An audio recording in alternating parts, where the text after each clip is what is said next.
PseudoPod, episode 928 for July 12th, 2024. Mr. Harmon's Girls by Elliot Gish. Narrated by Louise Hewitt, hosted by Kat Day, audio by Chelsea Davis. Hey everyone, hope you're all doing okay. I'm Kat, assistant editor at PseudoPod, your host for this week, and I'm excited to tell you this episode is Mr. Harmon's Girls by Elliot Gish, and this story is a PseudoPod original. Before we go any further, this story contains references to child sexual abuse and grooming. If that's going to be difficult for you, take care of yourself and skip this one. We'll be back next week, we promise. Alright. Elliot Gish wants to creep you out. A writer and librarian from Nova Scotia, her work has appeared in the New Quarterly, Dark Matter magazine, Wigleaf, Festerian, the Baltimore Review, and many others. Her first novel, Grey Dog, was published by ECW Press in April 2024. She lives with her partner in Halifax, a city full of rain and ghosts. She can be found on Blue Sky and Instagram at Elliot Gish, as well as in other places, and we'll put those links in the show notes. Louise Hewitt is enthusiastic about stories in all their forms. She is an advertising copywriter by day, a reader of bedtime stories in the evenings, and a D&D dwarf cleric at the weekends. Lou to her friends, she enjoys cooking up a storm, riding her bike in the rain, feeding ducks, doing yoga, and attempting to meditate. Her favourite stories are about dragons, but pirates and sea serpents are also good. She lives in London, UK, with her partner, her child on alternate weeks, and a very large ginger cat. And now, we have a story for you, and we promise you, it's true.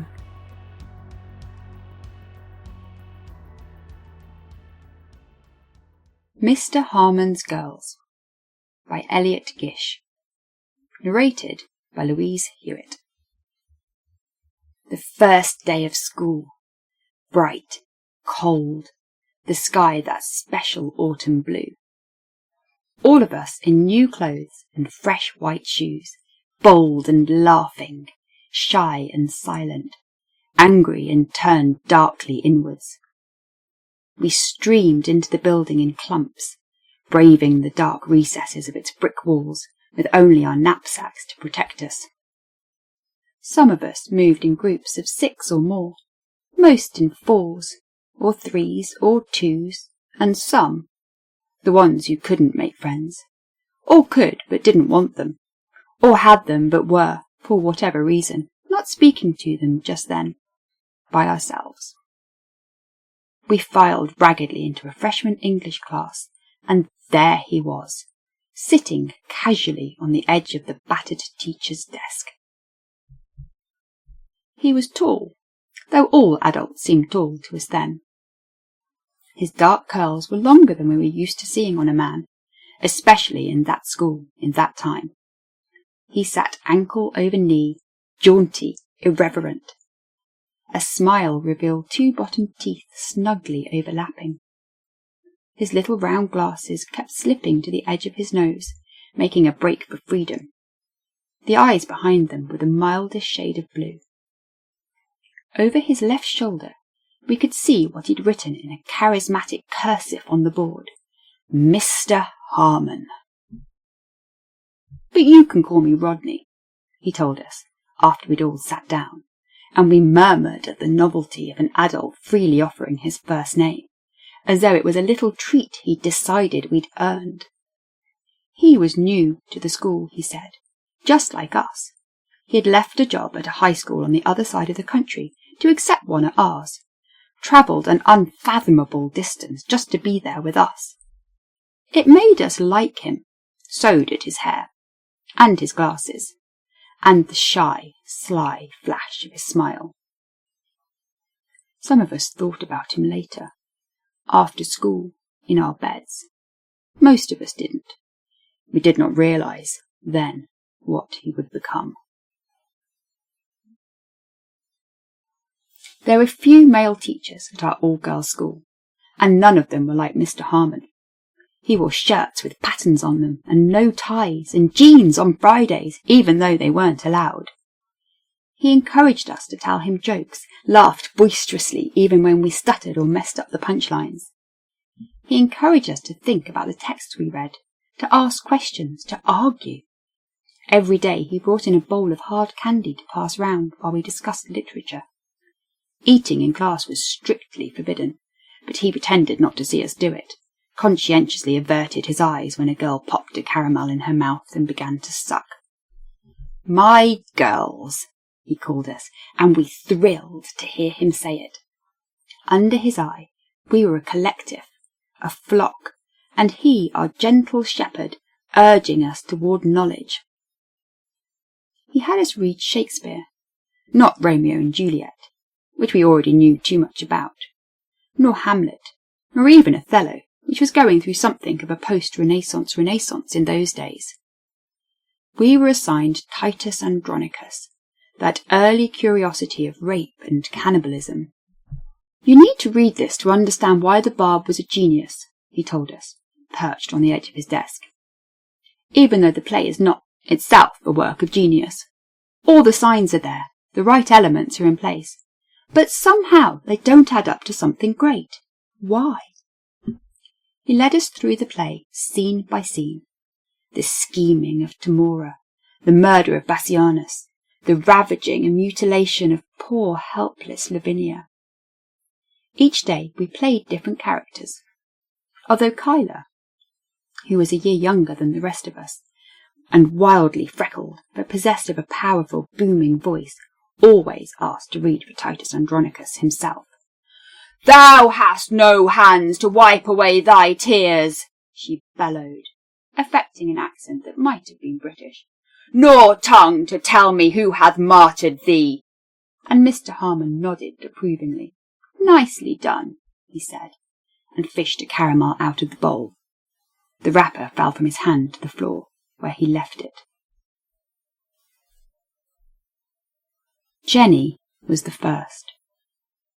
She was one of those girls who always came to class by herself, sat alone, and spoke to no one, cursed with myopia, acne, and a loud giggle that always carried over the noise of the classroom. She herself recognised the shrill and unholy power of that giggle, hated it, cursed the mother who passed it on to her, just as she'd passed on her buck teeth. She lingered in his class one day after the bell rang for lunch, asking questions about the play. She didn't understand the language, couldn't follow the meaning knotted together in the lines. She stood first at her desk, then at his, where he perched still in that affable position, one hand resting on his knee. On his knee, then on Jenny's hand, which rested flat on the wood of the desk. It was large and warm. She stared at it, feeling her breath hitch in her chest, and it twitched on top of hers as though subduing the impulse to creep forward up her arm. The fingers stroked the back of her hand, gently, as though she were a kitten. It seemed to grow larger the longer it lay there, the fingers expanding outward, the heel of his palm swelling like a drowned corpse. Jenny watched it grow and could not stop the giggle that burst forth from her, a little noise as involuntary as a hiccup. Mr. Harmon smiled and, after a few long minutes, moved his hand. "Have a good lunch," he said. She didn't tell anybody. She had no one to tell. We watched the movie version of Titus in class after we finished reading the play. Most of us did not like it. The film was loud and muddled in a way that bothered us. It looked like something out of space. We found ourselves unnerved by the violence on the screen, so different from the prim theatre blood we'd imagined while reading. Kyla, we thought, did a far better Titus voice than the old man in the movie. Greta disagreed, because Greta always disagreed. She talked about the film's costumes, the set decoration, the thematic devices, with stars in her eyes. She used the word zeitgeist, which disgusted many of us. "I want to make movies," she told Mr. Harmon. Not then and there, not in front of everybody, but later, when everyone else had left, and she was helping him coil up the extension cord onto the back of the TV card. "That's all I've ever wanted to do. And I'm going to, someday. I'm going to be the next Cassavetes." She said it with careless chutzpah, a defiant gleam in her eye. She knew, saying it, that it sounded absurd, but that mattered less than letting the words fall from her lips into the quiet of the classroom. Mr. Harmon smiled and lifted one hand, as though to chuck her sportingly under the chin. Instead, he brushed his fingers on the soft underside, gentle enough to tickle. She blinked, unsure of the touch, the intent behind it. "I bet you will," he said, and his voice was so kind, so paternal, that Greta could not square it with the feeling of his fingers on the vulnerable underside of her chin. She felt a blush surfacing on her cheeks. His fingers twitched, as though trying to pull her forward. They seemed, as she stood there, to penetrate the soft flesh of her jaw, to push into her face, burrowing upwards toward the inside of her mouth like worms tunnelling towards the sun in the rain. They were going into her head. He was reaching for her brain. She took a half step backward, looked him in the eye. His expression did not change. It was exciting, a little, that hand, so large and warm on her skin. She thought about it later in bed, her stomach churning. She thought of his dark hair, the slight cleft in his chin, the slow slide of his glasses toward the end of his nose. She touched herself and felt sick. The exam at the end of the semester was a single long-form essay question. Who is the hero of the play, Titus or Tamora?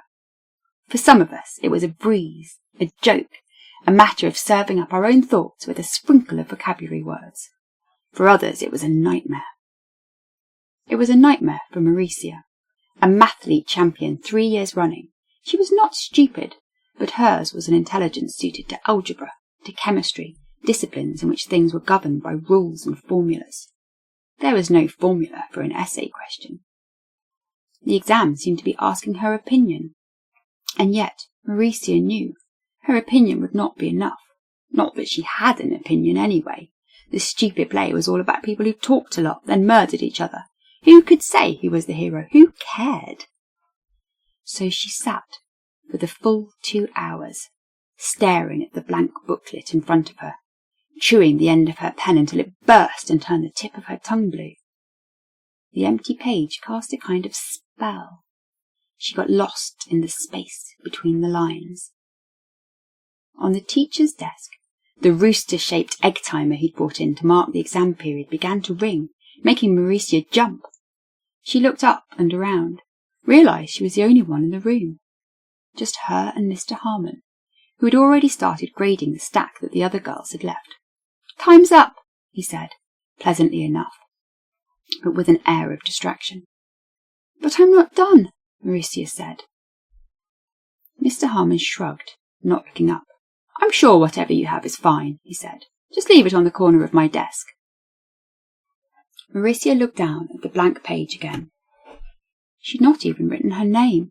"I don't have anything," she said, and suddenly she was crying, loud, bawling baby tears that made her inside shrink tight with shame. She tried to turn away, to hide her face in her hands, but she knew from the look on Mr. Harmon's face that he knew exactly what was happening. He got up from his desk, came to kneel beside hers. "Hey, hey," he whispered, reaching out to place a hand on her shoulder. It gripped. With the other, he plucked her exploded pen from between her fingers, laid it on the desk. "Exams are stressful, I know. Don't worry about it, you won't fail. We'll think of a way for you to make it up." There was a kindness in his voice, and his hand was on her shoulder, and Mauricia was so grateful for his compassion, so embarrassed by her tears, that she did not notice his other hand settling on her thigh until it had been there for a few minutes. He did not move it, did not reach up under the wavering edge of her skirt. He simply left it there, his eyes not leaving hers. As she watched, the blue seemed to drain from them, leaving behind a great expanse of white threaded with pinkish veins. The pupils in the centres were small and black as the hole left in the wake of the pin. Maurizia looked at the blackboard. She let her mind go away for a while. In the second-floor bathroom afterwards, scrawled in thin blue ink on the dingy side of the last stall, "Mr. Harmon is a perv." Everyone came back after Christmas with fresh clothes, new accessories, shoes that hadn't yet been broken in. Mr. Harmon was there to greet us, his smile as boyish and winsome as ever. "Hope my girls all had a good break," he called, as we scuttled to our seats. And if there were, perhaps, a few more empty desks at the front of the room than before, he did not seem to notice. There was no Shakespeare in the winter semester. Instead, he had a list of books we could choose from for independent study, as well as one we would read as a class, The Scarlet Letter by Nathaniel Hawthorne. We looked at his list of independent study books with some dismay. In Cold Blood, All Quiet on the Western Front, Death of a Salesman, The Red Badge of Courage, of Mice and Men, all boy books, not a girl's name in sight. Reluctantly, we each signed our names in a column. Teresa, who wore strangeness like a Medal of Honour, was the only one who chose In Cold Blood, signing her name with a flourish of her red pen. Teresa wrote everything in red. She didn't want corrections to stand out, she said. "I'm interested in murder," she told Mr. Harmon, and did not react when the rest of the class laughed. We all laughed at Teresa back then, at her slow blinking eyes, her measured, deliberate speech, her orthopaedic shoes. She was easy to laugh at. Mr. Harmon smiled at her, almost conspiratorially. "Me too," he said, and kept her after class. When she left, long after the last bell had rung, her eyes were thoughtful, half-lidded, gently simmering. She went to the second-floor bathroom and sat for a long time on the toilet in the last stall, her knees pressed tightly together. A poem was making its way through her head, one she'd read years before, in which blood looked black and birds made milk. When she closed her eyes, she saw parts of Mr. Harmon dissembled before her, edges set aslant, a mismatching of torso and fingers and teeth. She looked up at the writing on the side of the stall. Her fingers itched. She reached into her backpack for a red pen. The winter howled along, alternating white and grey. We hated the cold, longed for the bright clarity of spring. We looked out of the window of the classroom and sighed, thinking of the sun. The wind covered the field outside with snow, blew it away, covered it again. Mr. Harmon took us through Hawthorne, chapter by excruciating chapter. We began to hate Hester Prynne for her suffering, even more than we did the Puritans who tormented her. In the most private compartments of our minds, we wondered if Hester didn't maybe deserve it. Surely, if she hadn't wanted whatever she got, she would have said something. Surely she would have fought back. The red A on the cover of the book, with its extravagant serifs like unruly bangs, seemed to taunt us. In the second-floor bathroom, the writing on the wall grew. "I think he smelled my hair when I walked by. Left his fly down. When I told him, he just smiled, didn't zip. I saw him looking down my shirt. Me too! Me too! Lost an earring. Think he took it. Put a candy in my mouth, a finger too. I feel bad because I still think he's kind of cute. His hand was in his pants when I came in this morning. He said he knew I wasn't wearing a bra. He touched my ass, acted like it was a mistake, don't think it was." No one acknowledged the list, even as it grew. even as we all began to make a point of visiting the last stall every morning, every afternoon, just to see what else had happened. We did not talk to one another about it. We certainly did not talk to anyone else. Who would have listened? Mr. Harmon ate his candy, offered it to us. Fewer and fewer of us accepted. The spring crept close like a stalking cat.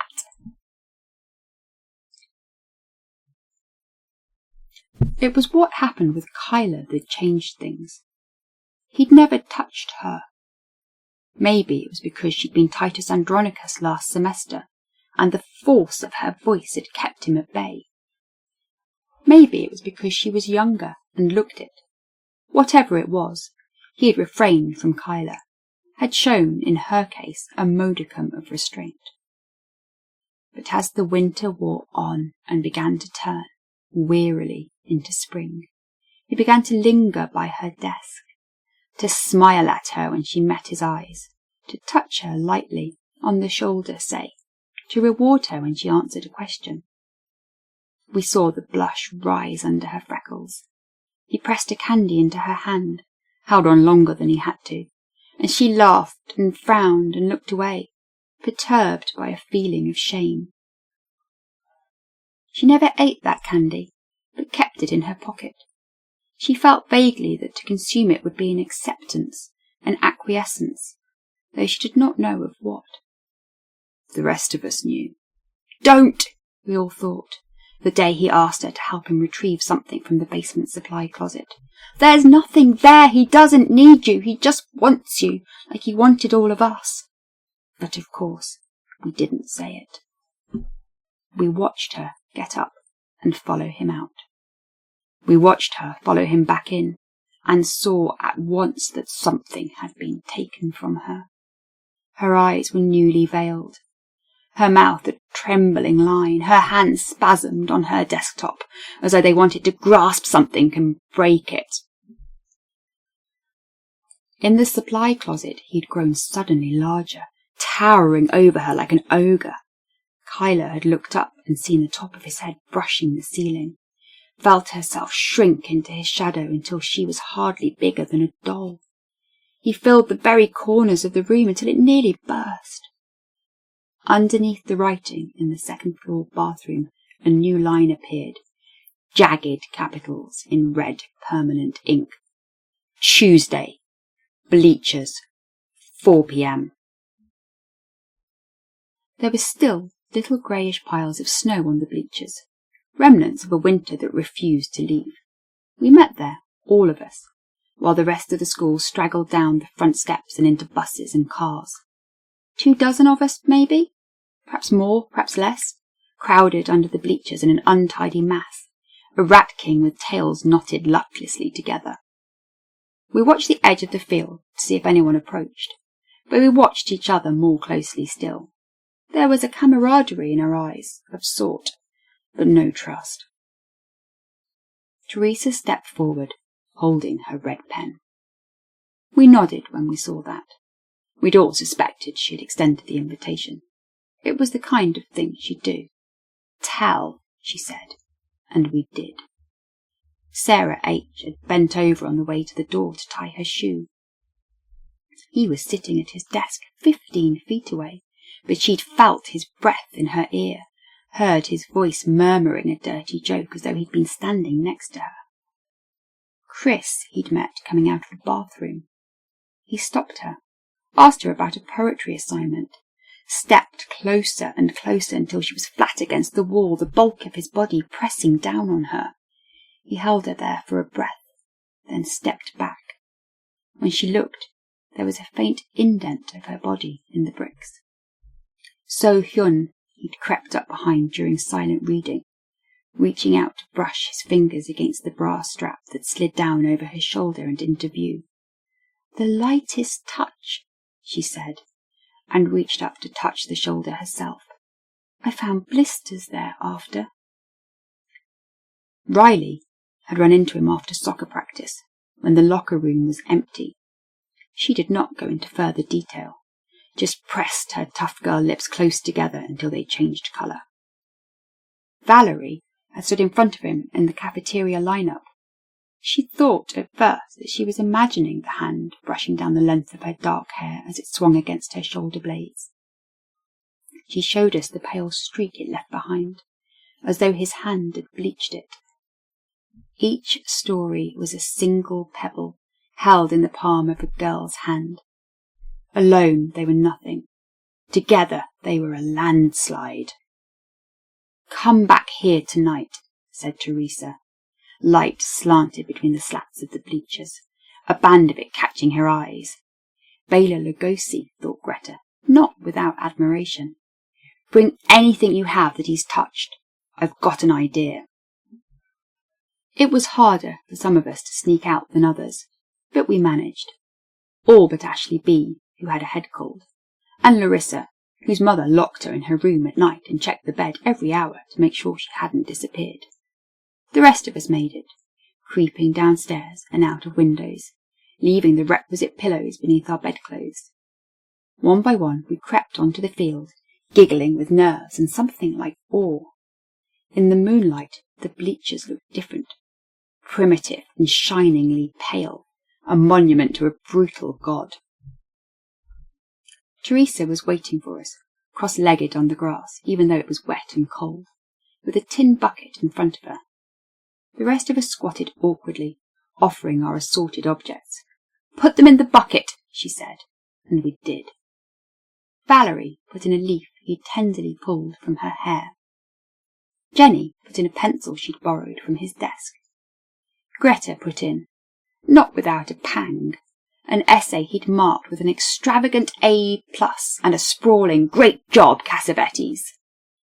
Mauricia put in her exploded pen. Kyla put in the candy he'd pressed into her hand that she could never bring herself to eat. Chris put in a book he'd lent her. We all groaned and rolled our eyes when we saw that it was Lolita. "So obvious," murmured So-hyun, and the indignation in her voice gave life to that feeling inside us all. The gift made clear to us his intellectual limits, the laziness of his attempts to ensnare us. It was worse than predatory. It was boring. After the last item had tumbled into the bucket, Teresa reached into her jacket pocket for a container of lighter fluid. A quick spray over the contents, then the match was in her hand, ready to be lit. She looked at Kyla. "You have the best voice," she said. "Say something." Kyla opened her mouth.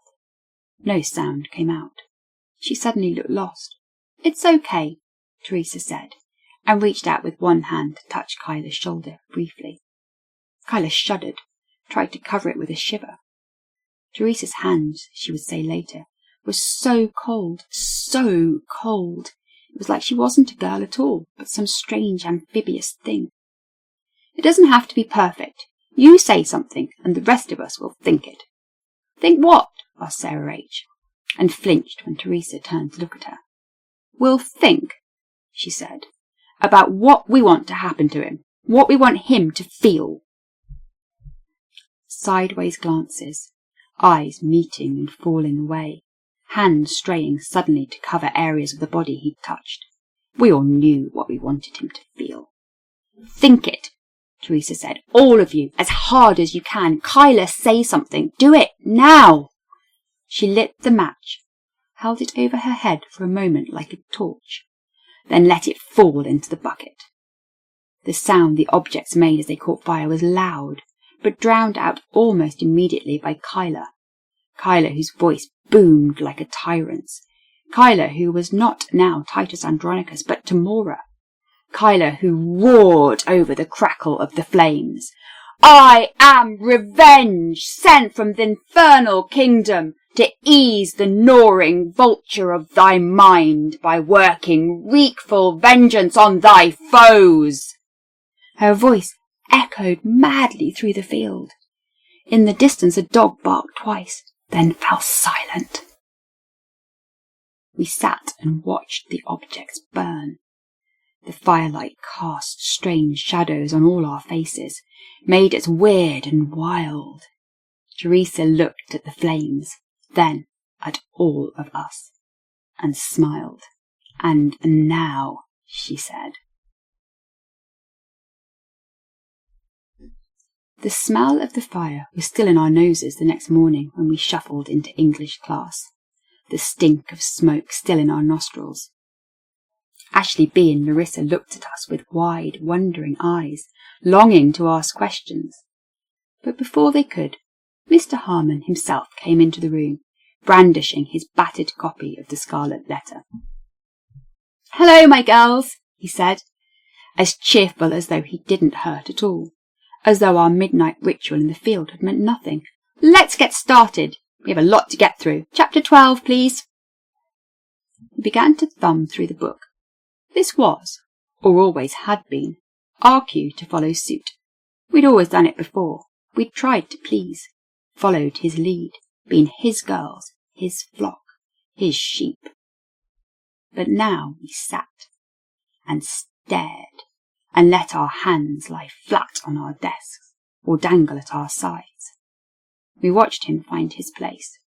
We remembered the fire, Kyla's booming incantation, the shadows that made us more than what we were. We did not open our books. We were not his girls any more. After a few moments of silence, Mr. Harmon looked up. He frowned, and his glasses slipped down his nose. "Chapter 12, he repeated, and reached into the bowl of his desk for a hard candy. We watched the wrapper flutter gracelessly to the floor like a downed bird. "Come on, girls! Dimmesdale's vigil. What do you think? Who wants to start?" He looked left, then right. At Greta, whose face was blank as a washed slate. At Jenny, who swallowed an instinctive hysterical giggle. At Mauricia, who rubbed reflexively at her thigh. "What's this?" he asked, smiling vaguely. The smile faded the longer the silence stretched out, until finally it trembled into nothing. He had no shield against the roomful of teenage eyes boring into him. From her seat at the back of the class, Teresa slowly rose to her feet. She still smelled of lighter fluid. Her hair was greasy and sooty, as though she had not showered. "I am revenge," she said, her voice rough from the smoke she'd breathed in. And across the room, Kyla sprang to her feet, hands planted firmly on her desk. "I am revenge," Kyla said, big voice booming from her tiny body. And at that Mr. Harmon staggered, as though shot through with a bolt. He seemed, suddenly, smaller. The sight emboldened us. Someone gasped, someone else laughed. Suddenly we were all on our feet, stamping, cheering, making noise, calling out in a raucous chorus of glee and rage. "I am revenge," said Greta, and she watched the way the light painted Mr. Harmon in stripes of shadow as he staggered back further, his eyes growing wide with fear. He reached up to touch the underside of his chin. "I am revenge," said Jenny, barely more than a whisper, as he shook his hand as though it had been burned. "I am revenge," said So-hyun, fascinated and repelled by the way he shuddered and flinched away from something invisible at his shoulder. "I am revenge," said Riley, her teeth bared in a grin, and Mr. Harmon doubled over in pain, clutching himself. Sweat plastered his curly hair to his head. "I am revenge," said Mauricia, louder than all of us, pounding her fist on her desk, banging out a rhythm like a war drum. Mr. Harmon's glasses fell to the floor. He heard the crunch as he stumbled forward, stepping on them. Trembling and pale, tender as a lamb, Mr. Harmon opened and closed his mouth. A puff of smoke burst from his throat. It smelled like melting plastic, like a borrowed book set on fire, like a burning sweet. "Girls," he croaked, his voice as rough as Theresa's. "Girls, please." He stumbled again, fell to the floor and curled like a fetus in agony. At once we surged forward, surrounding him, staring down at his twitching form. How small he looked to us now, how weak, how soft, how utterly defenceless. Teresa stepped forward, holding her red pen. She knelt and pressed its tip against his open, unblinking eye. A shudder ripped through his body, made him kick like a dog in a dream. "We are revenge," she said. And finally,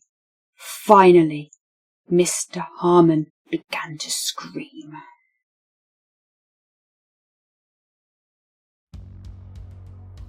I love the introduction to this piece.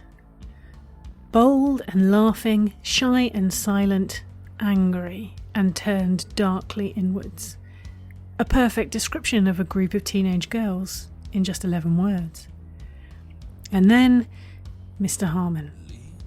Objectively, there's nothing very sinister there, and yet somehow there is. Somehow Elliot Gish, our author, manages to put us immediately on edge. What is it? The teeth? The invitation to use his first name? The fact that he'd left a different job and travelled a long way to accept this one? Why did you have to leave your job? Cynical older me asks, knowing full well that 11-year-old me would almost certainly not have done. All the signs are there, the right elements are in place, but somehow they don't add up, he says.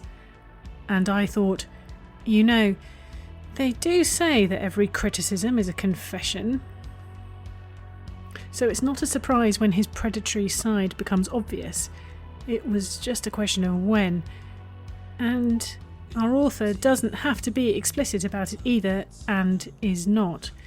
The interactions are subtle and suggestive, at least to begin with, and all the more distressing for that. And then we have Teresa, who signs everything in red because she doesn't want the corrections to stand out, whose name means to harvest, who is, she says, interested in murder. Ah, Mr. Harmon, I think you may have bitten off more than you can chew. In fact, I think the piece that you have attempted to bite off may be about to bite back. And so it is.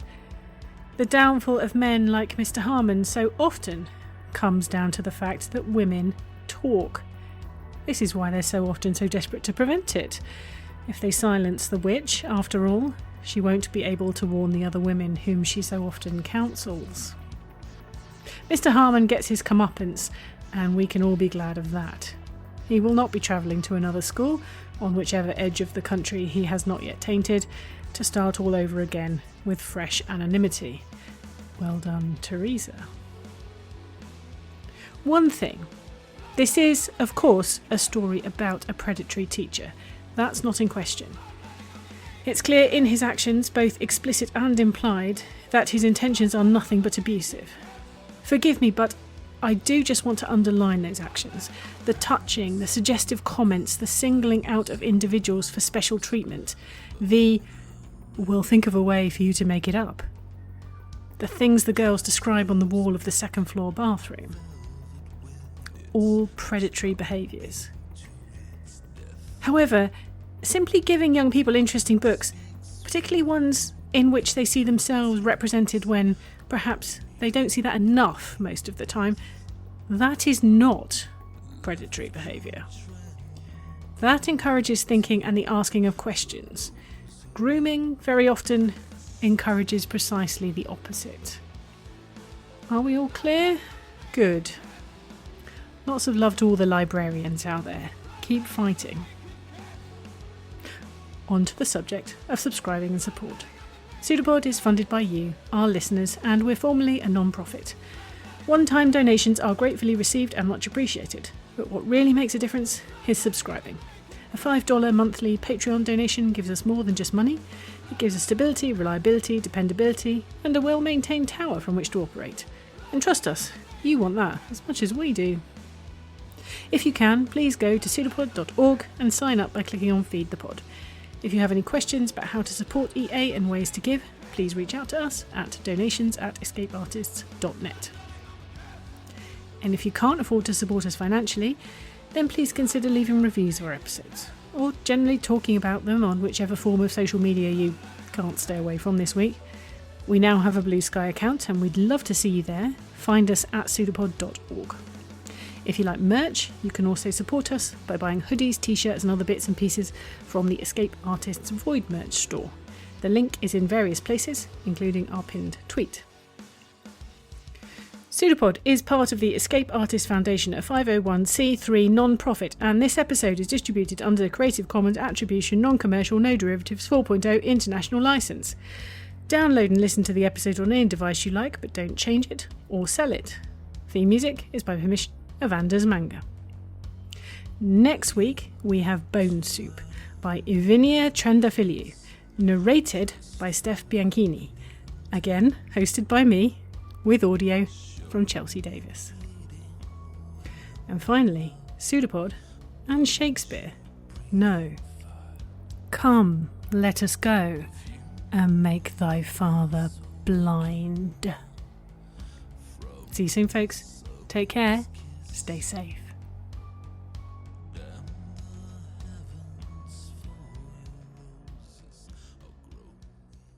An arm appeared from nowhere on the shape, seemingly projected like the pseudopod of a protozoan. It's a pseudopod. It's a big foot.